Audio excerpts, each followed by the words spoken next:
Meet literary icons only on the program Book2Art, Delta Television Asaba, 10 a.m. every Wednesday.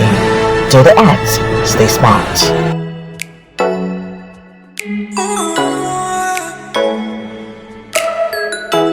Book2Art and Delta Television, the People's Pride. Well, it's always very exciting to connect you with great authors and of course artists. Today we have a renowned author very much with us today as our guest. He joins us shortly, but to let you know that Book2Art is put in place to ensure that our authors out there are eulogized. Not just that, we appreciate their work and bring it up to speed on whatever you're doing to ensure moral discipline, however it is. But stay with us as we'll let you in on our guest today as we take on the profile.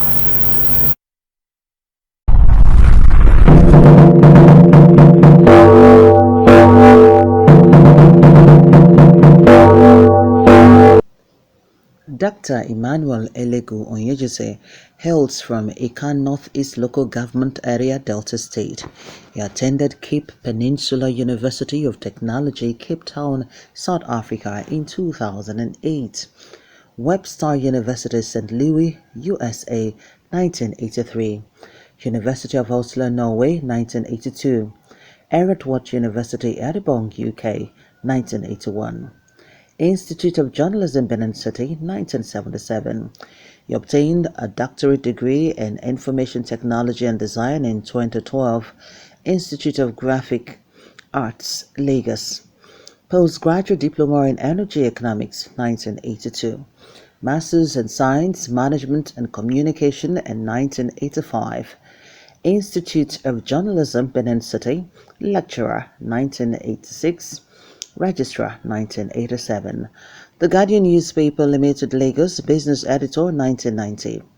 Dr. Onyeojose was a part-time lecturer at Federal University of Technology, Owerri in 1999. Lecturer, Lagos State University, Lagos, Department of Mass Communication, 2001 through 2004. PISA Training and Business College, Johannesburg, South Africa. Lecturer, E-Commerce and Communication. Millicent School of Hospitality and Business at Maine, an affiliate of Federal College of Cooperative Studies, or GWIVA, Enugu State, Consultant Dean, 2016 till date. Chairman, Nigeria Alternative Energy Expo, 2016 till date. First member, Pointer Newspaper, Editorial Board, 2016 till date. National Open University of Nigeria, Facilitator, Projector, Supervisor, 2019 till date. West African Reviewer, International Journal of Social Sciences. Current member, Nigerian Solar Energy Association. A website designer and specialist in business and multicultural communication in English and French. Our guest today has authored 3 fast-selling books on technology transfer and innovation. Alternative Energy Consortium. Dr. Emmanuel Onyeojose is married with children.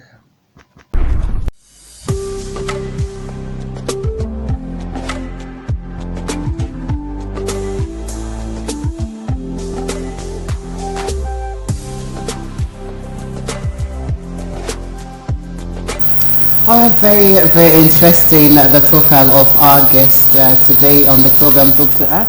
I tell you what, his CV is really heavy. Had to do a bit of featuring, you know. I said to myself, I should pick this, I should pick that. Very tall CV. I wish I was a PA then, you know, going to study in the US or all the countries that I mentioned there. It would have been really good, to have been worth a while. But however it is, it's just for you to know that he has a very impressive CV and is well read, and it's a delight to have this great personality in the studios joining me on Book2Art. Now it's on his work. Our next segment, of course, is literary work, so we want him to join us. Let's meet our guest live. He's no other than Dr. Emmanuel Onyeojose.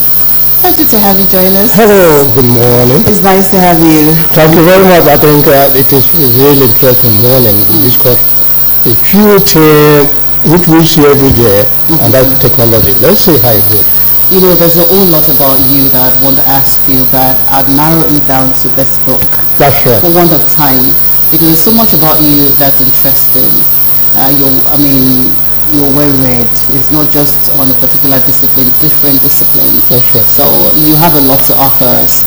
But first of all, let me feel your pause first on, your line of study. The fact that you are into this discipline and another and another, so many. Yeah. I mean, what's the whole idea behind that in a nutshell before we come into the book? Right. My basic interest has been on this development, journalism, and communication. Okay. Now, you are talking about journalism and communication and development. What tools are we going to use to do that? Now, I'm basically interested in innovation, and I've been researching and writing on innovation. And then I narrow it down now to technology transfer, documented in this book. Okay, well, it's just been modest with that, so that you don't get confused with a whole lot about him. That's right. Dr. Onyeojose, it's a pleasure to have you join me again. Thank you. Now let's look at this book. It's Strategic Management, Transfer of Technology, Multinational Cooperations and Constraints, dedicated to sharing information technology experience. Now, right. This is the book we're going to look into. That's and I know that the author right here will do justice to that. That's now, Dr. Onyeojose, this is a thing that you really love to do. Now, in a nutshell, I'd want you to tell me more about the book.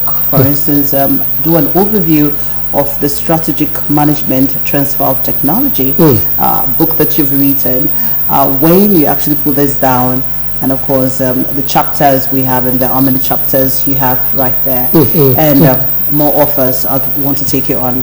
Right. You see, Ms. Wilson, what I have already been emphasizing, everybody is talking about development, everybody is talking about growth. Nobody is talking about how do we achieve it, what tools are we going to use. So that is what in a nutshell, in my dwelling with strategic management. Strategic management has to do with enabling tools, appropriate technology tools you are going to use to achieve this goal. And this goal, principally, we would like to look at it as growth and development of developing countries.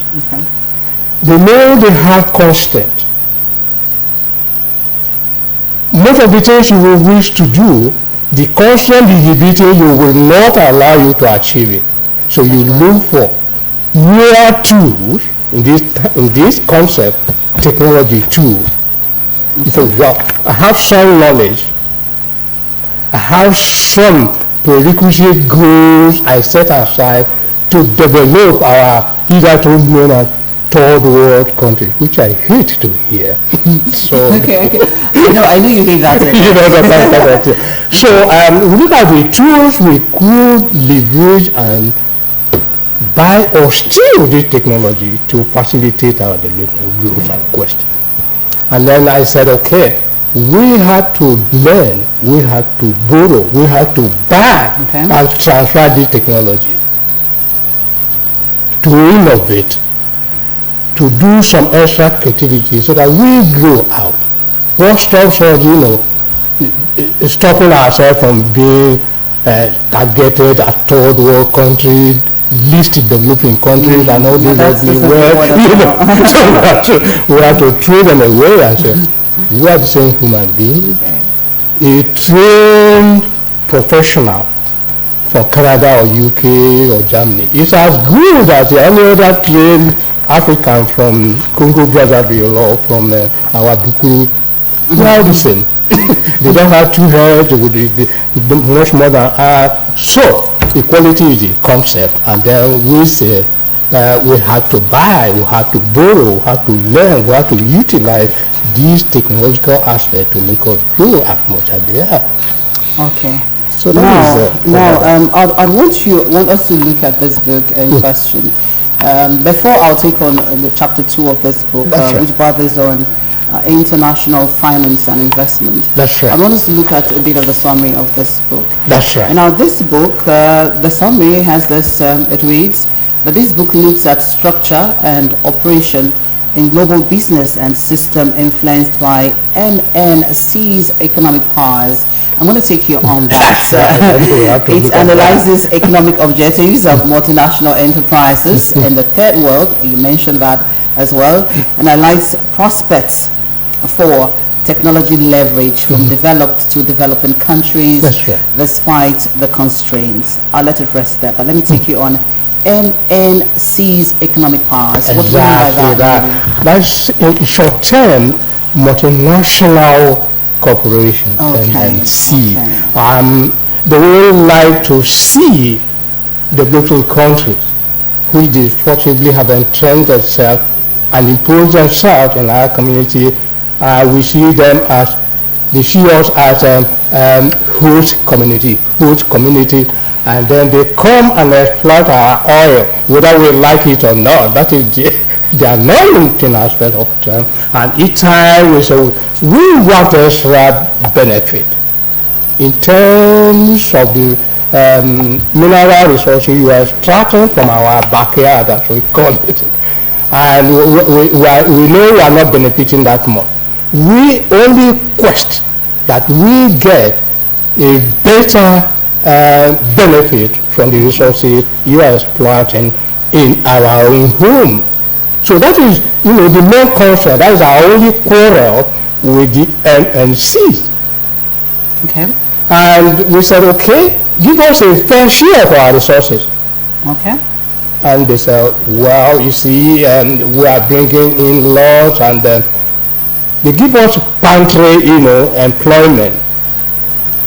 They give us pantry social structure, like giving a handful of scholarships and all that.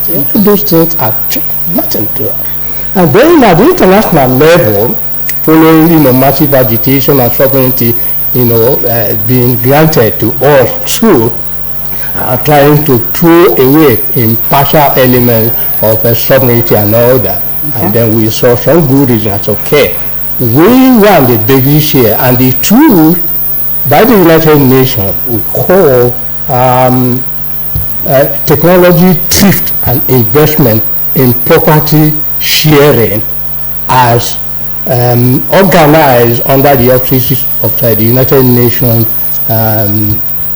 Institute for Property at the UN. Okay. They said, okay, you have a right to transfer technology. Okay. And that right will be governed under the WIPO, that is World Intellectual Property Organization, which regulates these three. So that is how it's going on, and we are still on that element. I appreciate you, because it's so much effort and knowledge put down in here. And now this book that we have here that you've written, Strategic Management Transfer of Technology, well, it has multinational corporations and constraints there. One that you just mentioned, dedicated to sharing information technology experience. That's right. Now let's look at this book. How do you think this book is simple in nature to actually comprehend if we decide to read this book? Is it for everyone out there? Can anyone just pick this book and understand what you're trying to pass across? Is it simple, or is it midstream, difficult, or how is it? No, well, I wouldn't say for sure, being honest with you. This book is selling massively in the blue countries. Okay. Written specifically for intellectuals. I have to be honest to that. So it's made it's not. It's not. So it's good for policy makers, policy analysts to see how do we leverage our growth and technology. Okay, so it's a little difficult. Don't just delve into it now. Let's look at this other aspect. Chapter 2 of the book. That's right. About this international finance and investment. So you just talked about the developed world, and this is actually tilted to the person's report since 1960, that others on private FDI. Now, I wanted to connect with private FDI and capital inflows to developing countries. That's right. How does this play out? You see, invariably in routine governance, when developing countries are economically strapped, the rush to the World Bank say, could I please get a loan? And the World Bank will say, well, you could go to IMF. IMF say, wow, you don't have collaterals, you don't have, basic financing. Could you go to other, internally generated revenue of your own countries and see how you can help yourself? So that is why sometimes the IDA, the International Development Association, another division of the World Bank, will say, okay, we are ready, we could help you if only you could provide us a strong policy measure, you will be able to redeem the loans we are going to give you. So that's where we come to the need for extra venture in either internally generated policies or franchising and all those, true, because now we know that left on our own we will not be able to liberate ourselves from, poverty and, growth in equal terms with these advanced and industrialized countries. So we say, all right, what we do now, can we leverage on equitable terms, resources available, proper and equitable tapping of these resources as we leverage on growth and productivity. In other words, what stops us, from maximizing our cocoa product? Okay, that's a big one. That's a big question. I mean, why must we continually cap in hand and go into developed countries and say, please give us another loan of $200 million and all that, where they mock at us? Nigeria is rich in natural resources, so we should be good for us. What about our palm everywhere, including the widely grown one, including the seedling we borrow out to Malaysia, and then we are now importing palm oil from them. Okay, it's wrong. It's actually very wrong. Right. Now let me just bring them up to speed to the time some persons were not born. Yeah. Some persons were not born there. Maybe I was born there, though. You never can tell. Oh, well, I wouldn't know. The situation had remained same. It's what you have here. That's right. Actually, so now it borders on developing countries and exchange rates. Okay. That's right. Now I'll read, because this is all about the Book2Art, and we're taking on this author who is actually well read and a lecturer for excellence and is still counting. Now let's look at this. It says, after the collapse of Bretton Woods, exchange rates of currencies were fixed in 1969 as article of faith. But by 1973, the United States took the initiative in introducing the floating exchange rates, Sure.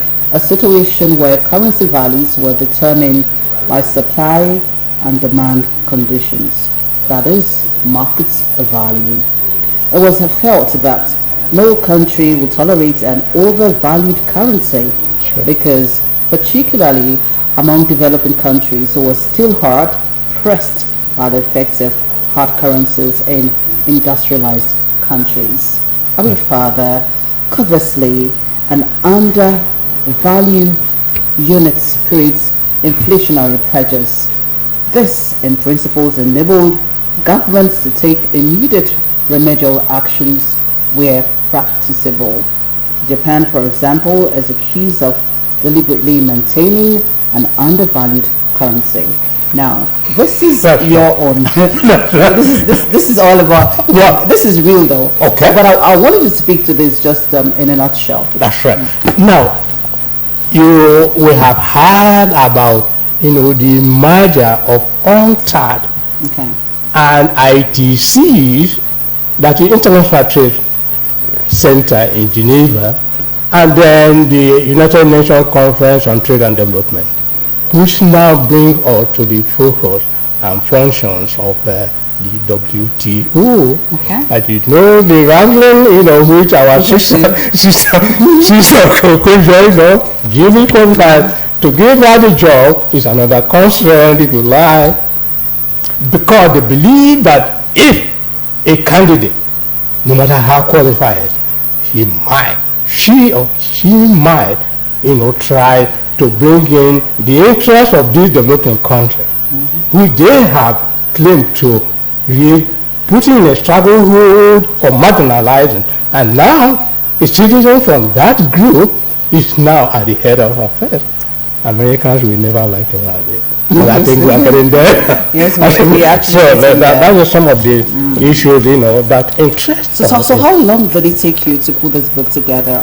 Is it for a month or 6 months? What was the duration in actually putting this together? Well, you see, I had a unique privilege because when I was doing my master's research, I had the privilege of understudying Professor Paul Bailey at the ILO in Geneva, and then he said, I like what you are doing. I'll give you all type of encouragement, and then if you could look at these constraints and which you intend to look at what developing countries could do to leverage their economic fortunes. Then I said, all right, I'm waiting. And right there was, one powerful Nigerian diplomat, one Mr. Debayo. He was a director of development at the Geneva-based ITC. Then I worked directly with him, and Professor Paul, a German British guy, was so enthusiastic in what I'm doing. So it took me less than 1 year packaging what I want and how I want it, and it resulted to the publication of the book. What was it published here in Nigeria? Yeah, it's published in Germany. In Germany. And it's selling across the world. It's one of the bestsellers. And only last December, it was among the 1,800 authors whose books were putting on a books exhibition in Paris, and it was wonderful. That's amazing. So I'm going to have a copy of this book. This book it's expensive, and it's expensive. Very expensive. So if that's commercial. That's commercial. But you're going to tell me later behind that's right. Let's see if I can afford it later. But this book, for sure, it's wealth on its own. And I'd want to echo it again: a strategic management, a transfer of technology, multinational corporations and constraints, dedicated to sharing information technology experience now. In Nigeria. We can benefit from this book as well. That's right. Okay. I know that you have a lot to share with us, and we'll also have our own time here, but I want you, because I know you've written other books, I want you to come again at some other time. I'll let you know, so we'll talk more about it. And this book, it's so much to offer that we cannot holistically exhaust the information. But to let you know that it's not also very easy, it's for the intellectuals. Yes, the lineup for you before we leave. Thank you for coming. Thank you very much. The lecture we may have is a recent one I did on use of transfer of technology equipment, like ITC, like that one is on brand management. I looked at the hosting of the World Cup, and then the big brand program. That's the tip of the iceberg. We'll take that later. Thank you so much on the program Book2Art. We'd like to say thank you very much for coming on the program, Dr. Emmanuel Onyeojose. That name rings a bell. Thank you very much. Okay, stay with us. Right on Wednesday, another midweek at 10:30 will be another moment to join us. This is Jewel saying goodbye. Meet literary icons only on the program Book2Art, Delta Television Asaba, 10 a.m. every Wednesday. Do the art, stay smart.